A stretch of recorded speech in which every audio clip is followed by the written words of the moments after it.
Woman is a mystery, and where there is mystery, man projects his soul. Jung wasn't warning men about women. He was warning them about their own blindness. Every man believes he understands women, until he discovers he has been speaking not to her, but to a mirror of his own hidden psyche. This is the secret Jung revealed: men do not see women as they are. They see women through the lens of their unconscious, their shadow, their fears, and their desires. And so, the greatest misunderstanding between the sexes is not about words or actions. It is about the invisible battlefield of the mind. The question is, what exactly do men misunderstand about women's minds, and what truth lies beneath this eternal mystery? Man never truly looks at woman as she is. He looks at her as a canvas. Onto this canvas, he paints all that he does not wish to see in himself: his unspoken desires, his hidden wounds, his forgotten innocence, his hunger for beauty, his terror of chaos. What he calls understanding women is often nothing more than gazing at his own reflection through her eyes. This is Jung's idea of projection, the act of casting the unconscious outward, mistaking it for another human being. A man meets a woman and feels an inexplicable force pulling him toward her. He says it is love at first sight, destiny, or chemistry. But beneath these words lies something darker. He has recognized in her something buried in himself. She becomes the vessel for a dream he has never dared to name. If he is insecure, he projects strength onto her and worships her as a goddess of stability. If he feels incomplete, he turns her into his missing piece, the savior of his fractured soul. And when she fails to live up to this impossible image, as she always will, he does not blame himself for the illusion. He blames her, calls her deceitful, mysterious, or cruel. This is why so many men fall in love not with women, but with their own fantasy of women. They love a shadow, not a person. They fall for the muse who inspires them, the angel who heals them, or the temptress who destroys them, all archetypes born inside their unconscious long before they met her. She is no longer an individual with her own depths and contradictions. She is an actor in a story written by his psyche. And so, he does not love her, he loves the play she has been forced to perform. It is no accident that myths across cultures depict women as goddesses, witches, and demons. Pandora opening her box, Eve offering the forbidden fruit, Helen of Troy igniting a war. These figures are not portraits of women as they truly are. They are symbolic projections of man's hidden fears and desires. The forbidden fruit is not about Eve, it is about man's terror of temptation within himself. Pandora's curiosity is not about woman, it is about man's fear that his world is fragile, one breath away from collapse. Helen's beauty is not about her face, it is about the male obsession with power, possession, and the chaos they bring upon themselves. In daily life, this drama plays out in subtle ways. A man dates a woman who reminds him of his mother, and suddenly she must carry his childhood wounds. Another man meets a woman who awakens his lust, and he turns her into a seductress, blaming her for desires that have always lived inside him. Yet another man finds a woman who listens to his struggles, and he crowns her as his savior, chaining her to the impossible role of healer. All the while, the actual woman, her true self, her complexity, her quiet humanity, remains unseen, suffocated beneath the mask he has placed upon her. This blindness explains why relationships collapse under the weight of disappointment. The man insists she has changed, when in truth, it was his projection that collapsed. The goddess fell from her pedestal because she was never a goddess, she was only human. But to admit this would mean facing the uncomfortable reality that he never knew her at all. He only knew himself, reflected in her. Projection is not love. Projection is possession of the self, masquerading as intimacy with the other. It is a prison where both man and woman are trapped, he, imprisoned by his fantasies, she, imprisoned by his expectations. And yet, men cling to these illusions because reality is harder to bear. To see a woman as she truly is means surrendering the comforting story, admitting that she is not a mirror, not an archetype, not a dream, but a sovereign being who cannot be controlled or fully understood. This is why Jung called projection a dangerous form of blindness. It allows man to live in a dream but punishes him when the dream shatters. It seduces him with the promise of eternal beauty but destroys him with the truth of impermanence. It tells him he has found love, while all along he has only been speaking to the shadow of his own soul. Inside every man lives a secret figure, an invisible presence that shapes how he sees every woman he encounters. Jung called this figure the anima, the inner feminine.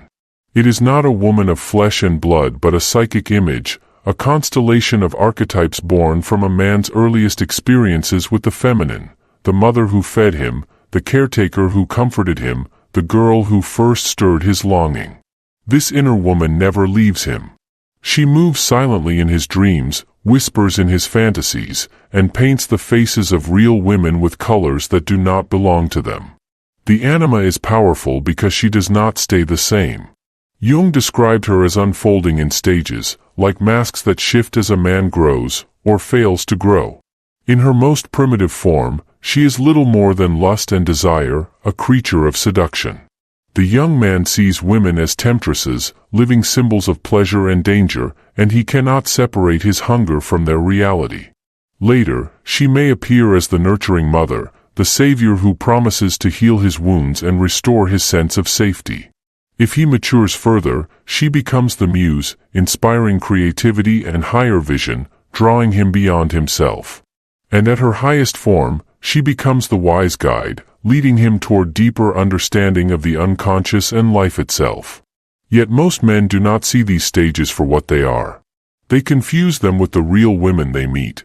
When the anima is still bound to desire, he accuses women of being shallow or manipulative, when it is his own unintegrated lust that blinds him. When the anima takes the form of the mother, he burdens women with the impossible task of fixing him, holding him together, carrying his pain. And when the anima becomes the muse, he worships her but also resents her, because he feels small beside the ideal he has projected. He mistakes these inner images for external truth, believing women have conspired to play these roles, when in reality it is he who has written the script. The anima becomes most dangerous when ignored. If a man refuses to acknowledge her, she does not disappear. She takes control. She slips into his judgments, his cravings, his obsessions, and makes them appear objective.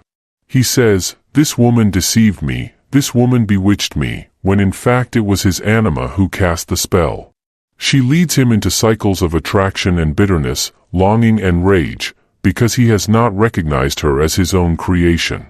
In myth, she is the siren calling sailors to their deaths, not because she is evil, but because the man is blind to his own inner voice disguised as her song. And yet, the anima is not only destructive. She is also a bridge. Through her, man encounters the hidden parts of himself, his sensitivity, his vulnerability, his capacity for intuition and connection. Without her, he becomes hard, brittle, a prisoner of logic and control. But if he mistakes her for an external woman, he drowns in illusion. The task, Jung suggested, is not to destroy the anima, but to recognize her. To see when she is speaking, when she is coloring his vision, when she is turning flesh and blood women into symbols of his own unconscious. Only then can he begin to meet women as they are, rather than as shadows of his own inner world. Thus, the anima is both a gift and a curse, the secret author of his romantic ecstasy and his heartbreak, the hidden hand behind his worship and his resentment. She is the eternal feminine within, shaping how he perceives the feminine without. And until a man learns to see her face, he will never truly see the face of the woman standing before him. Desire and fear, two forces that appear to be opposites, yet in the psyche of man they are woven together so tightly that one cannot exist without the other. To desire a woman is, at the same time, to fear her. This paradox lives at the root of male psychology, stretching back to the earliest myths and echoing in every private struggle of intimacy. Freud called it the tension between eros, the instinct of life, and thanatos, the instinct of death. Attraction is not a simple hunger for pleasure, it is a dangerous game in which man risks his control, his pride, even his identity. A man sees a woman who captivates him, and instantly he is split in two. One part of him is pulled forward, intoxicated, convinced that she holds the promise of completion, beauty, ecstasy. Another part of him recoils, suspicious, uneasy, sensing the threat that comes with her presence. He cannot explain why his pulse quickens with both longing and dread. On the surface, he may speak of chemistry or charm, but underneath lies something older, the recognition that woman is both gateway and abyss. History has always dressed this paradox in symbols. The sirens of Greek myth, whose songs promised delight but lured men to destruction. The femme fatale of literature, whose beauty ensnares and ruins. Even Eve in the garden, whose fruit offered knowledge but carried exile and death. These are not mere tales of women, they are mirrors of the male psyche, dramatizing the double-edged nature of desire. The same figure who offers life also threatens annihilation. Why this fear? Because desire requires surrender. To want deeply is to admit dependency, to let go of control, to step into uncertainty. And for many men, control is the illusion they cling to most fiercely. A woman's refusal, her silence, her independence, they sting not only because they deny his desire, but because they awaken his terror of helplessness. She becomes the embodiment of what he cannot dominate, the unknown. Her no does not just reject him, it confronts him with his vulnerability, his smallness, his lack of power. This is why men often misinterpret women's behavior. A pause in conversation feels like judgment. A withdrawal of affection feels like betrayal. A sign of autonomy feels like a challenge to his existence. He imagines hostility where there is none, manipulation where there is only difference. What he cannot grasp is that the true battle is not with her but with his own shadow.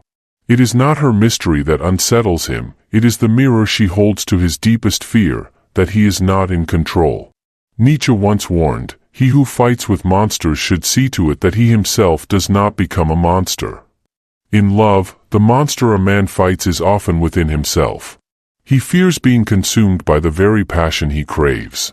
He longs to dissolve into intimacy, yet dreads losing the boundaries that protect his fragile ego. He blames woman for this torment, but she is only the stage upon which his inner conflict plays out. His desire ignites, his fear rises, and in the collision he mistakes her for the source of his chaos. In truth, desire without fear would be shallow, and fear without desire would be hollow. Together, they form the intensity that makes love feel like destiny and heartbreak feel like death. Yet when a man fails to see this paradox within himself, he condemns women as dangerous, deceptive, or unknowable. He does not realize that the danger he fears is not her power over him, it is his own inability to face the abyss inside. The male mind has long been trained to see the world as a structure of logic, rules, and categories. It craves order the way a drowning man craves air. To know, to define, to measure, this is how he makes sense of chaos.